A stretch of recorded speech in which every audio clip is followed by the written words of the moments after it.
That show's really weird. Who wants to watch a cartoon about people crying? I do.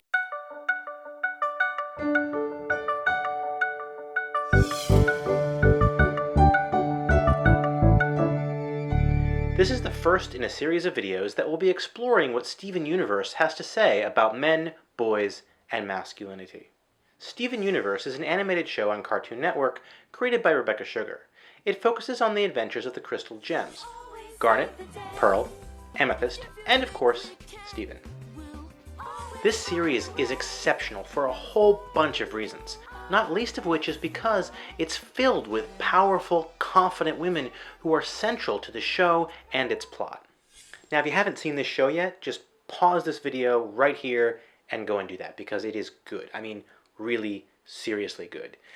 Currently there are something like 85 episodes, and they're about 10 minutes long each, which means that if you start right now, you can watch them all in like 15 hours.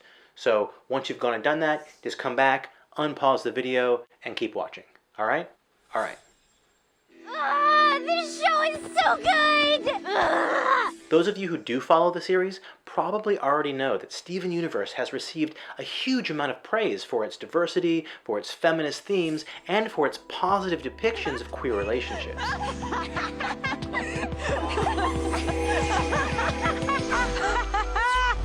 Steven! Thank you! It really is remarkable for an adventure show to do any of this, let alone one that's made for a younger audience. But today, I want to talk about something else that makes the show really extraordinary, something that gets maybe a little less attention, and that is the way that it represents masculinity. Now, it may not seem like it at first glance, but there is a ton of depth to this show, so I want to break this discussion down into a few different parts. But I want to start off by talking about emotional expression, and highlight the ways in which crying, affection, and fear are framed on the series. I guess I'm just too tough to cry. Just today you were crying about snakes. They don't have any arms. You've probably heard the old adage, boys don't cry. But on Steven Universe, everyone cries. Men and boys absolutely cry, and their tears are not portrayed as a sign of weakness. You saved me. Instead, crying is depicted as a perfectly normal and healthy thing for everyone to do. That's unusual! It certainly is, Steven. Incidentally, when I say that crying is healthy, I mean that quite literally, in both the physiological and the psychological sense. Because tears are one of the best ways to relieve stress. I should also mention that on Steven Universe, tears are not limited to expressions of sadness. Instead, crying is used to express all kinds of different emotions. There are tears of pride, tears of loss, tears of self-pity, tears of anger, tears of joy, tears of suffering, tears of fear, tears of love, tears of concern, tears of bravery, tears of admiration, tears of embarrassment, tears of desperation, tears of mourning, tears of betrayal, tears of relief, tears of confusion, tears of regret, tears of determination, and many, many more. Because tears are so common and so varied, crying is just accepted as a normal response to all kinds of situations.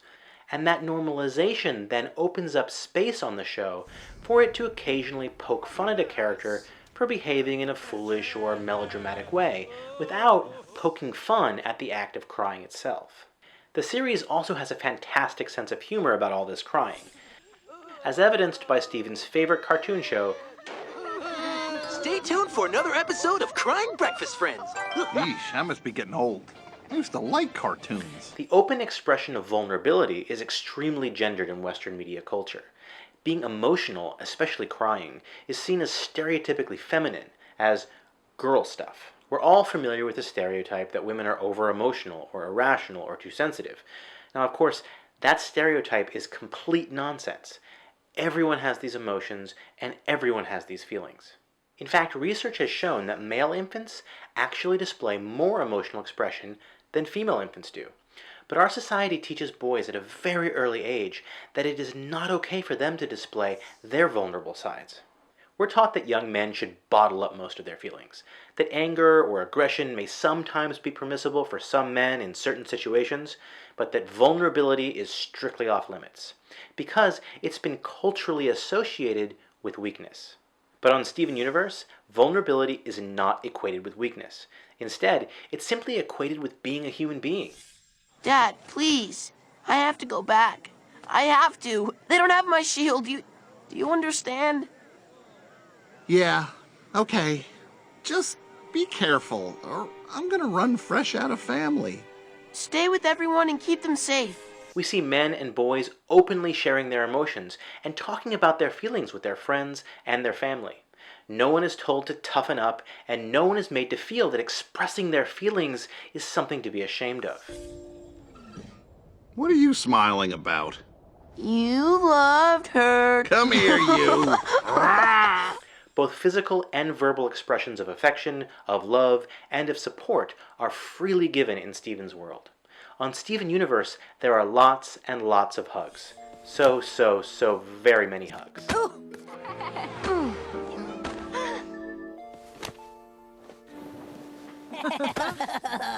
I love you, honey. Welcome back. Well done, Amethyst. Knock it off. We gotta go find a slinker. No, it's hug time.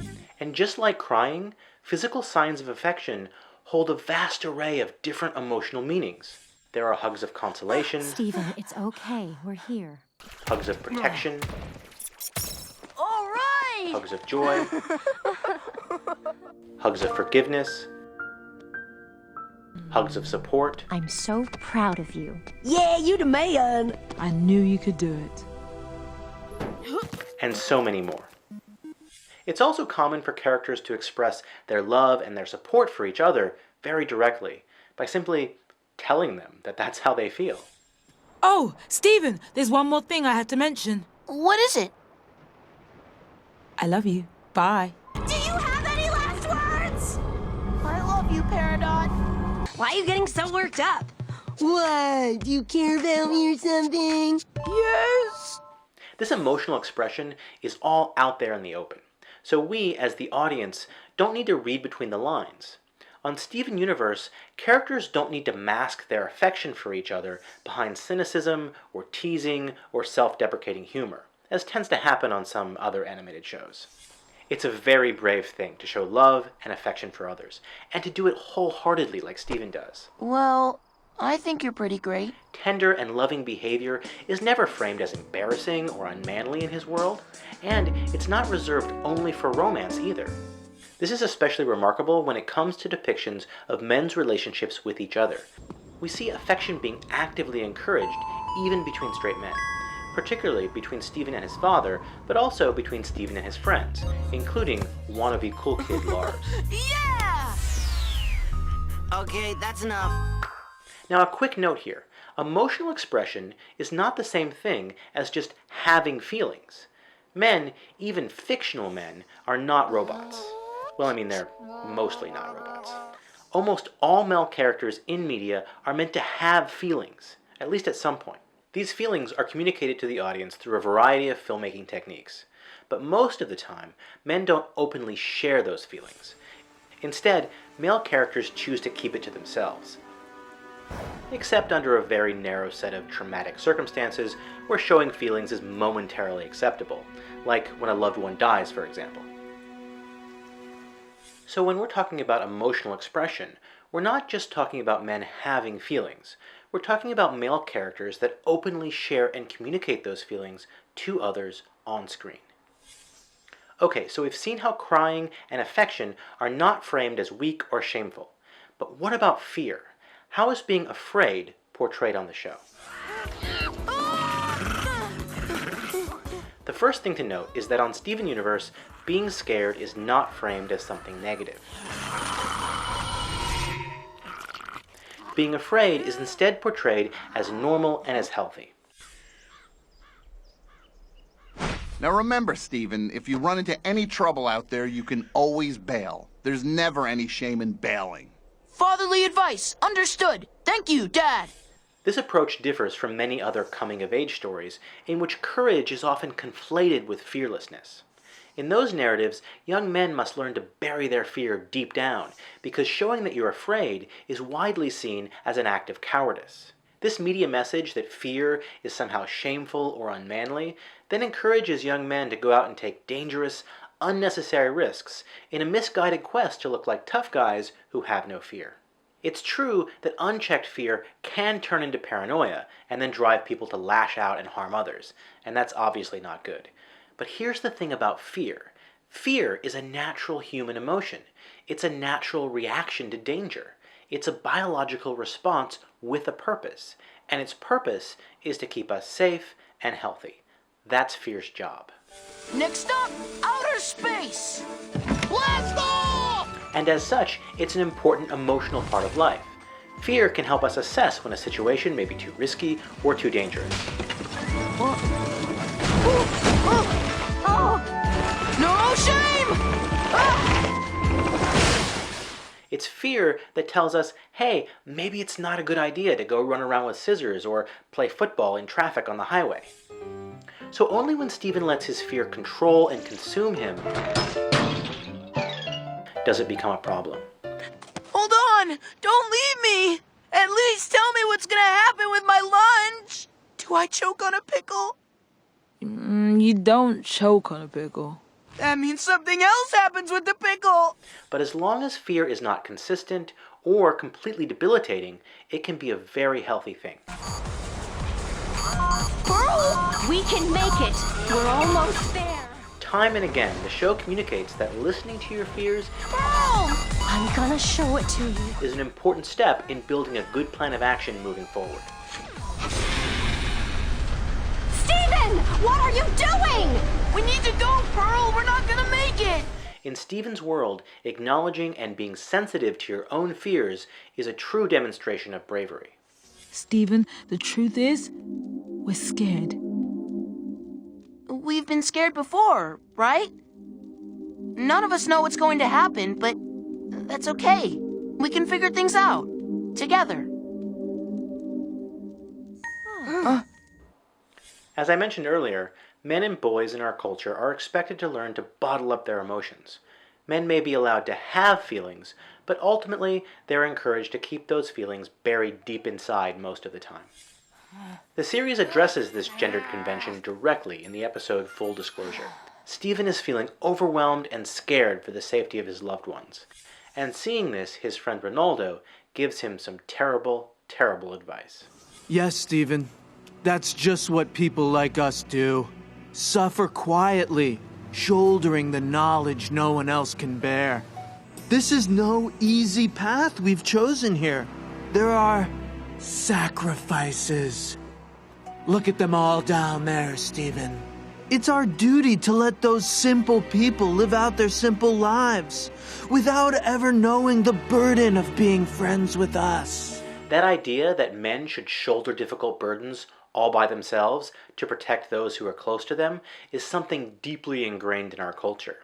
And it's evidence of a very unhealthy form of masculinity, and one that makes interpersonal connections with others really difficult. When men feel they must go it alone emotionally, it forces them to deceive their loved ones and try to face all of life's challenges without any support. But Steven Universe is not a show about going it alone. In fact, this is a show about the opposite. It's time I got serious. Steven, why is your communication device playing that song? It's Connie, trying to call me, but I can't face her anymore. So, you're just going to ignore her forever? It's the responsible thing to do. It's gonna be hard, because she's coming up the steps right now. Although Stephen initially believes he must isolate himself to protect those around him, the show has a very different lesson in store. I don't want to be friends anymore. In classic wannabe tough guy fashion, Stephen tells his friend Connie to leave him alone to his heavy burden. Steven? I can't be with you anymore. I have a destiny. Say it to my face!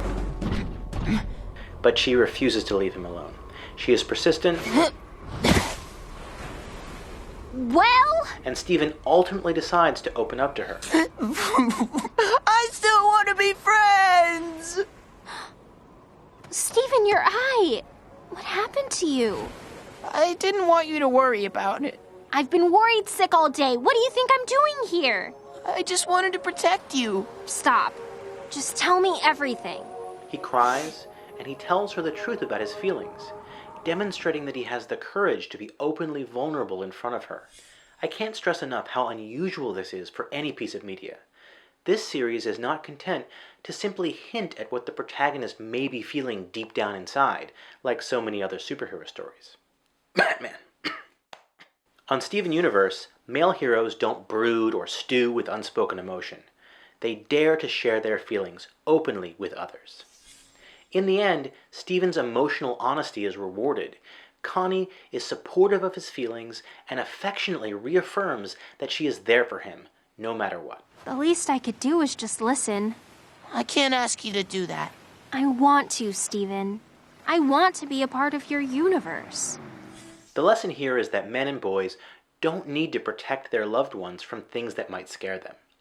Men don't have to weather the storm alone. Instead, we can work through life's struggles together with our friends, our lovers, and our families. It's going to take a long time for us to collectively unlearn these harmful notions about detached manhood. But Steven's open and emotionally expressive version of masculinity, that's an inspirational example for us all. Next time, we'll talk about Steven's powers and how those powers are connected to empathy. I hope this video made you even more excited about Steven Universe. If you'd like to see more videos related to media and manhood, hop on over to my Patreon page and help fund the Pop Culture Detective Agency.